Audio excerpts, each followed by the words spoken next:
Welcome to AZ Lifestyle Chiropractic's Reported Findings video. My name is Dr. Scott Timko, and in this video we will be reviewing some basic spinal anatomy and physiology, going over normal versus abnormal x-rays, and discussing some of the services we offer here at the office. If you've had x-rays taken at our office or elsewhere, it is extremely important that you continue watching so that you'll be better able to understand any alterations that you may have when we look at your individual x-rays during your personal reported findings. Let's briefly review some of the anatomy of the spinal column. These three views represent, from left to right, the anterior or the front of the spine, the posterior or the back of the spine, and then the lateral or side view of the spine as if the person's looking to the left. When looking at the anterior view on the left, we can see there are 24 individual vertebrae. The top 7 vertebrae, those in the neck, are called the cervical vertebrae and are numbered C1 to C7. The next 12 vertebrae, those in the mid-back, are the thoracic vertebrae and are numbered T1 to T12, and each has a pair of ribs attached to it. The bottom 5 vertebrae are the lumbar vertebrae and are numbered L1 to L5, and at the very base of the spine is the sacrum and coccyx.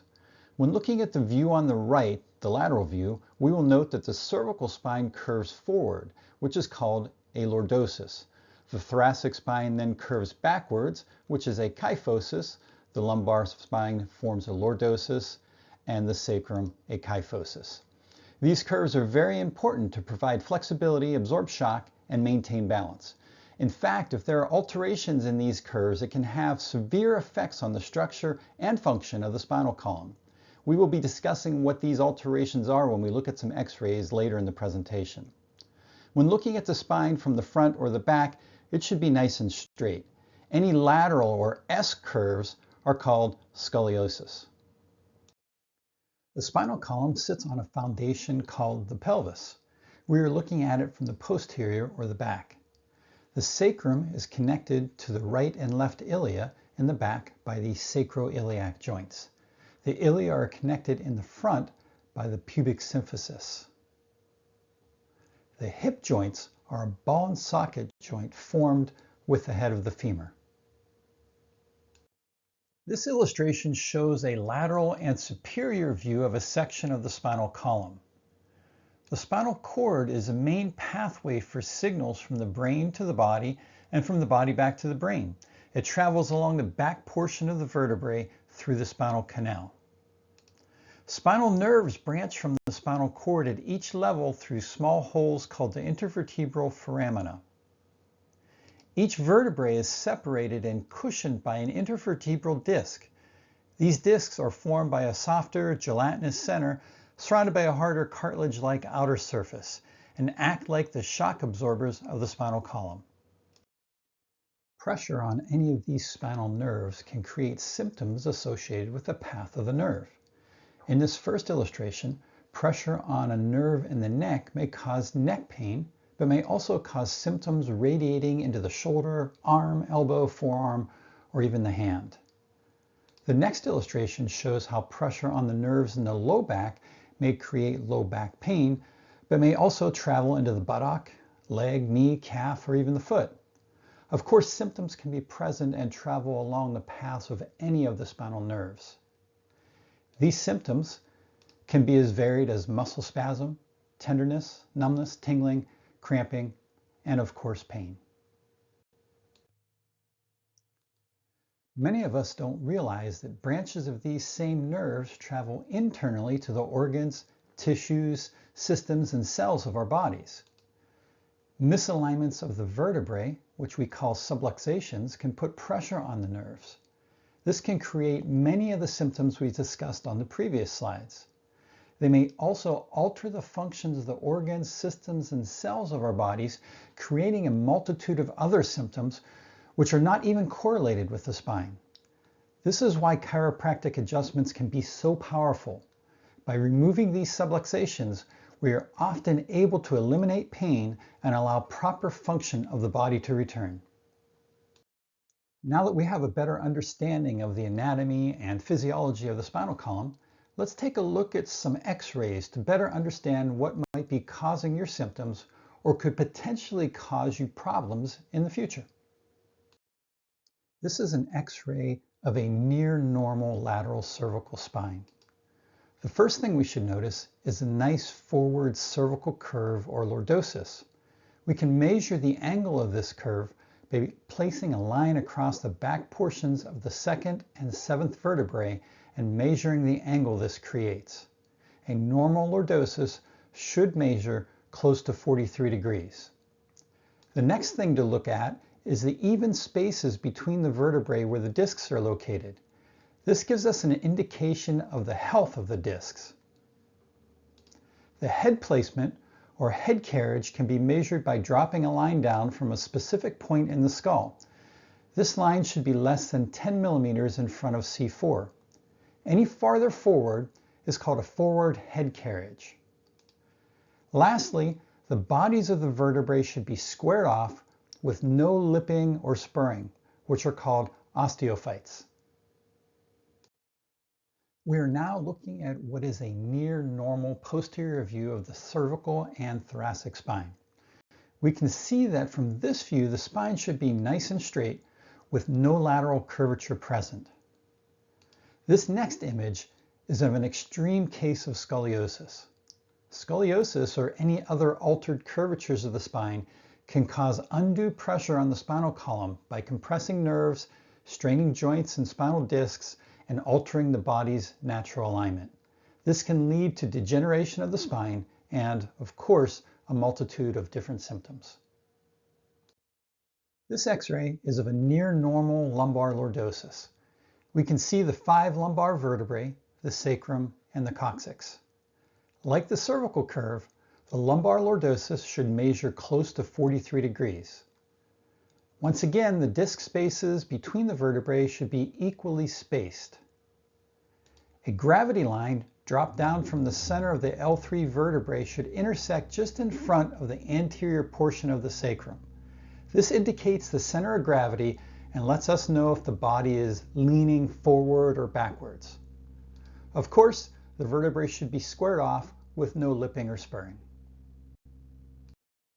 This is a near normal posterior view of the lumbar spine along with the pelvis and the hips. If we look at the top of the femur heads and the hip joints, we will notice that they are level with one another. This creates a balanced pelvis and a straight spine. This view shows an unbalanced pelvis caused by the left femur being lower than the right. This imbalance creates a left lateral curvature or scoliosis of the lumbar spine. Much like a wheel that is unbalanced on a car can cause the tire to wear unevenly, altered curvatures in the spine can create degeneration within the joints and discs of the spinal column and surrounding joints. I'm often asked, what can cause the loss of the normal curves in my spine?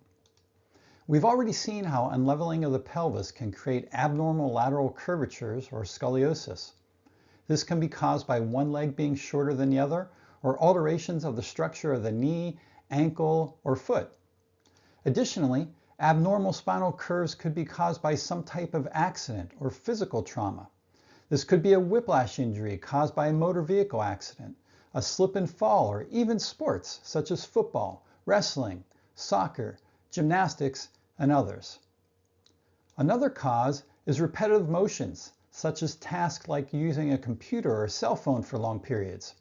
There's even a term for this called text neck, which is a repetitive strain injury caused by looking down at a mobile device or a computer for extended periods. Lastly, poor posture, such as prolonged slouch sitting or improper positioning or posture while on the job, such as assembly line work, can lead to muscle imbalances and loss of the normal curves.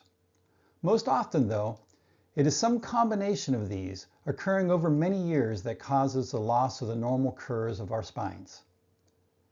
Can you think of anything that might have caused or may be continuing to cause an imbalance of the normal structure of your spine? Curvature changes of the spine caused by misalignments of the vertebrae or subluxations can lead to what is called subluxation degeneration. This is a type of osteoarthritis and is also known as degenerative disc disease or degenerative joint disease. As shown on this illustration, there are 4 phases of this degeneration. This degeneration can be caused by any change to the normal curvature of the spine. This illustration and the following X-rays show these changes occurring in the cervical spine. In phase 1 subluxation degeneration, you can notice right away that there is a loss of the normal cervical lordosis or forward curve. Remember, the normal curve should be 43 degrees. We can see that this curve has not only decreased, but is actually reversed and is a -4 degrees. The next thing you will notice is the amount of forward head carriage there is. The head is shifted forward a full 32 millimeters. If you remember, this number should be less than 10 millimeters. We can tell that we are still in phase 1 due to the fact that the disc spaces are still evenly spaced and the vertebral bodies are still well formed with no osteophytes or spurring on them. We are now looking at phase 2 subluxation degeneration. This can start 10 to 15 years after phase 1 has developed. Again, we see the loss of the normal lordosis and a forward head carriage. But now we're also seeing a decrease in the disc height at one level. In this instance, it is between C5 and C6. You will also notice the osteophytic formations occurring at the front of the vertebral bodies in the same region. These are calcium depositions that build up as a result of repetitive stress. In another 10 to 15 years, we move into phase 3 degeneration. We again see the loss of the normal lordosis and a forward head carriage. But now we are seeing disc degeneration in the regions above and below the original level. There are also multiple levels where there is osteophytic formation. As you can imagine, there are more opportunities for symptoms to arise when degeneration is this severe. Finally, in phase 4 subluxation degeneration, the years of curvature and posture change lead to continued degenerative changes. At this phase, there is little to no disc space remaining. The osteophytes continue to grow to the point where the vertebrae actually begin to fuse together. Correction of the alignment is not possible, and symptom management is the only thing left for us to do.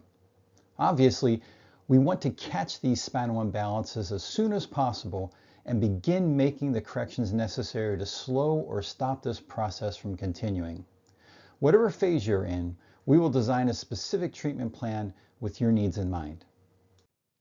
Once we determine what the underlying cause of your symptoms are, including levels of subluxation, curvature changes, and the amount of degeneration present, we can put a plan together to make the corrections necessary to not only alleviate your symptoms, but to create stability within your spinal column and to keep them from returning. The 3 goals of treatment begin with getting you out of pain. To do this, we utilize specific spinal adjustments to correct the subluxated vertebrae. We may also incorporate passive therapies such as electrical muscle stimulation, laser, heat, or ice to reduce your pain, muscle spasms, and inflammation. As your pain begins to subside, we move into the next phase of care, which is stabilization. During this phase, we will continue with the adjustments, but now we add specific active rehabilitative therapies or exercises designed to stretch your tight muscles, strengthen your weak muscles, and begin the process of curvature correction if necessary. Once your symptoms have subsided and you are given the home exercise program designed for your specific case, we may recommend periodic maintenance care to keep your symptoms from returning. Remember, it is easier to stay well than to get well. Obviously, adhering to your recommended care plan is essential for a complete recovery. For those patients who are experiencing symptoms related to herniated or protruding discs, degenerative disc disease, posterior facet syndrome, spinal stenosis, or bulging discs, we may recommend the DOC True Non-Surgical Spinal Decompression System. This picture shows the setup for a patient receiving decompression of the lumbar spine. Decompression of the cervical spine can also be achieved by utilizing a specialized headpiece as pictured here. When utilizing the DOC decompression system, forces are created which spread the vertebrae apart. As the vertebrae separate from their compressed state, pressure is removed from the nerves and discs. More importantly, a negative pressure occurs within the disc. This negative pressure promotes the movement of water, oxygen, and nutrient-rich fluids into the disc so they can heal. Spinal decompression therapy offers a non-surgical, gentler alternative to back surgery, with many finding significant relief with minimal downtime compared to surgery's risks and long recovery. Your doctor will let you know if true non-surgical spinal decompression may be right for you. To give you the best possible holistic care, we offer some additional services at AZ Lifestyle Chiropractic, which I would like to briefly review with you. These services may be utilized in conjunction with your chiropractic care or independent of them, depending on your needs. The Posture Check 3D from Foot Levelers is the first scanner to give a detailed digital analysis of the feet and forward head posture. Foot Levelers' innovative technology is used to capture precision 3D maps of the feet and posture analysis for creating custom orthotics. These custom orthotics are handmade for your unique feet based on 3D scans and your doctor's exam. Since they are shaped and crafted to your individual feet, it results in a much higher quality orthotic that also happens to be extremely effective in reducing low back pain and other forms of pain typically related to foot conditions. We also offer nutritional consultations to get to the underlying cause of your specific health concerns. We can prescribe and analyze lab tests to get even more details. Your doctor can then design a plan of diet, lifestyle changes, and specific supplementation to begin the restoration of your health. Of course, we only use and offer the best professional line supplements. New Solutions Physical Medicine, located within AZ Lifestyle Chiropractic, focuses on restorative medicine, pain management, and medical services. In recent years, restorative medicine has emerged as a groundbreaking field in healthcare. It allows us to offer patients an innovative approach to healing and recovery. Some of the services offered are platelet-rich plasma, stem cells, and exosomes for regenerative treatments, trigger point injections for pain, bioidentical hormones and testosterone treatments, thyroid evaluation and treatment, IV nutrient infusions, medical weight loss, B12, MIC, and immunity shots, as well as primary medical care and referrals for imaging services. On your next visit, during your personal report of findings, we will be reviewing your x-rays and any additional relevant information or diagnostics, and then making specific recommendations for your care. I hope what you've learned while watching this video can enable you to better understand your particular health concerns and make the best decision regarding your future treatments within our office. We are always here to help you in any way possible, so don't hesitate to ask us any questions that are on your mind. Thank you, and I'll see you soon at your report of findings.